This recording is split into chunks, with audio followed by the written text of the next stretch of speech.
স্থাপকায় চ ধর্মস্য সর্বধর্মং স্বরূপিণে অবতার বরিষ্ঠায় শ্রীরামকৃষ্ণায় তে নমঃ।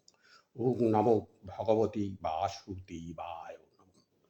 শ্রী শ্রী মা শারদা ও স্বামী বিবেকানন্দের রাতুল চরণে ভক্তিপূর্ণ প্রণাম জ্ঞাপন করে আজকে শুরু করছি ধর্ম প্রসঙ্গে নাটক। ধর্ম প্রসঙ্গে নাটক কেন না, আমাদের পরম পুরুষ শ্রী রামকৃষ্ণ, যা রানী রাসমণির সেজ জামাই মথুরবাবুর কাছে ছোট ঠাকুর নামে পরিচিত, তার জীবনের প্রত্যেকটি ঘটনায় নাটকীয়ভাবে সংগঠিত হচ্ছে। তাই আজ নাটকীয় দৃশ্য এবং তিনি নাটক দর্শন করতে যাচ্ছেন নিজেই। নাটকীয়ভাবে এই সেজবাবু মথুরবাবুর জীবনে ঠাকুরের স্বরূপ দর্শন হচ্ছে। সেদিন সকালবেলায় দক্ষিণেশ্বরে তিনি যখন রূপার কলকেই তামাক খাচ্ছিলেন, তখন দক্ষিণ দিকের বারান্দায় আপন মনে ঠাকুর বুকে হাত দিয়ে নিজের মনে পাচারি করছিলেন। মথুরানাথ হঠাৎ করে সেদিকে তাকাতেই দেখলেন এক অদ্ভুত দৃশ্য। অভূতপূর্ব যা হয় না, বিস্ময় হতবাক হয়ে যাচ্ছেন মথুরানাথ। মথুর দেখতে দেখতে চোখ ঘষে বহু কিছু করে প্রত্যয় হলো। কেন না, তিনি রাজা জমিদার পর্যায়ের মানুষ। তারা কোনো জিনিসকেই দৃঢ়ভাবে বিশ্বাস করতে শিখেনি। তাদের সব জিনিসের মধ্যে একটা সন্দেহ থাকে। এখানে মথুরাবাবুর সমস্ত অহংকার ভেঙে চুরমার হয়ে যাচ্ছে, দৃঢ় বিশ্বাস জন্মাচ্ছে তার মনে। মথুরাবাবু ছুটে যে আছাড় খেয়ে পড়ল সে তার ছোট ঠাকুরের চরণে।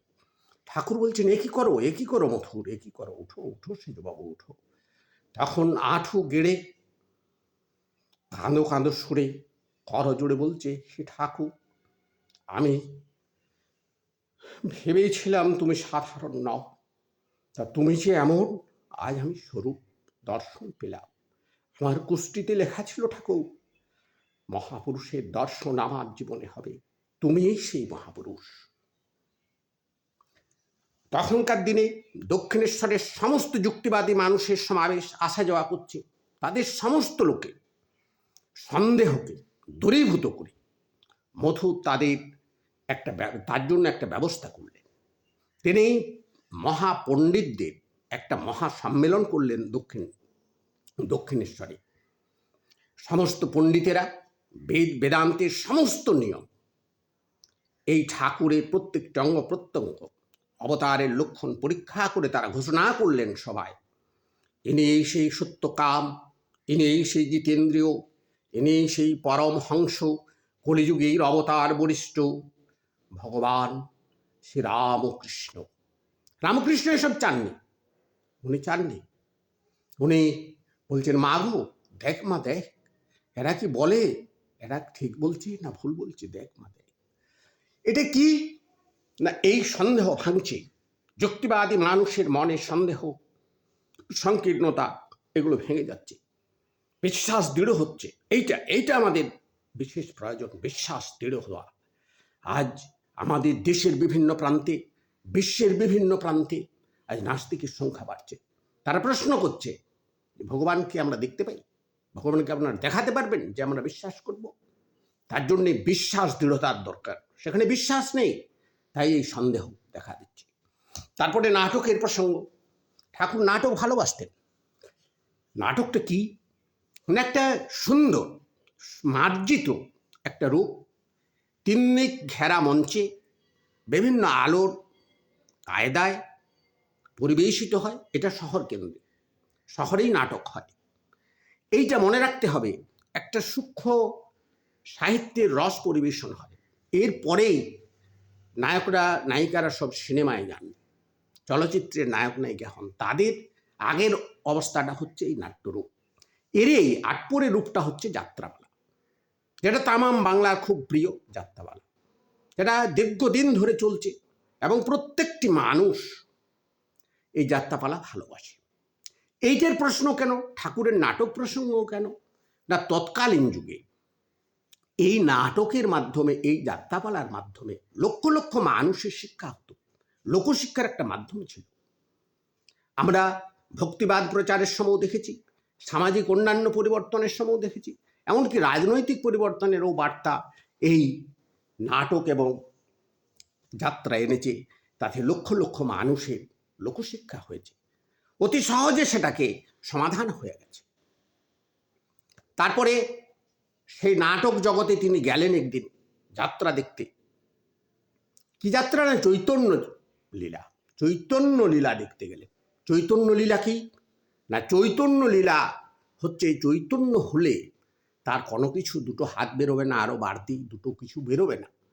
তার মনে কি হবে? না চেতনাটা দৃঢ় হবে, বিশ্বাসটা দৃঢ় হবে, অন্তরে আত্মবিশ্বাসটা হবে। তারপর বেরিয়েই দেখবে সম্মুখে চৌদিকে যায় দিকে দেখবে তাই দিকে শিবজ্ঞানে এই জীবদের সেবা করতে আরম্ভ করবে, নিজের পরিবর্তন হয়ে যাবে। এটার নামেই চৈতন্য। তার জন্যে নাটকে যে তিনি চৈতন্য লীলা দেখে নটি বিনোদিনীকে বলল, জামা তোর চৈতন্য হোক। তারপরে এই গিরিশকে, মানে গিরিশ সেই সময় নাট্যজগতের একজন বেতাজ বাদশাহ, কিন্তু লোকচক্ষে তার কি, সমাজের চোখে সে কি? না মাতাল, লম্পট, দুশ্চরিত্র, যত রকম আছে আর কি, সেই ততগুলোই গিরিশ। সবসময় মদ খায়, বেশ্যা মেয়েদের নিয়ে থিয়েটার করেছে। এই সমাজের রুচিশীল মানুষেরা যারা বিশেষ করে মুখোশ পরে থাকে তারা কিন্তু তাকে এড়িয়ে চলত। গিরিশ একবারে প্রকাশ্যেই ঘুরে বলে ঠাকুরের সঙ্গে প্রথম দর্শনে গিরিশের কি হচ্ছে না কথোপকথন হচ্ছে। ঠাকুর বলছেন, গিরিশ এলি? তখন গিরিশ বলছে, আমি বাগবাজারের গিরিশ ঘোষ, আমি কোন শালাকে ভয় পাই? খাবো বই কি, আমি খাবো। তখন ঠাকুর সম্মুখে দাঁড়িয়ে বলছে, খা শালা খা, পেট ভরে খা, আমার সামনে খা।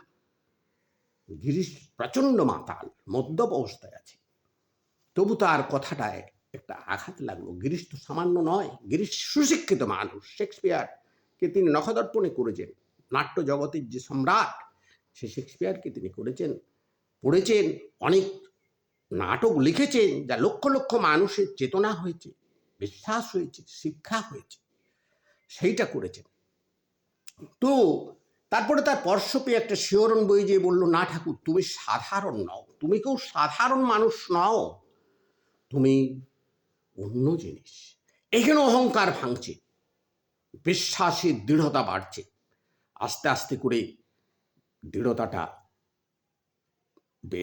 বেড়ে গেল। কল্পতরু উৎসব হচ্ছে যবে, সেদিনও ঠাকুর যে বলছেন গিরিশকে, হ্যাঁ গা গিরিশ, তুমি আমার মধ্যে এইসব কি দেখেছো যে তুমি আমাকে এইসব কথা বলছো, অবতার টবতার বলছো? তখন গিরিশ বলছে, ঠাকুর আমার কি সাধ্য, যা বাল্মীকি ব্যাস পাত্তা পায়নি তা আমি কি করে কি বর্ণনা করব। নমস্কার।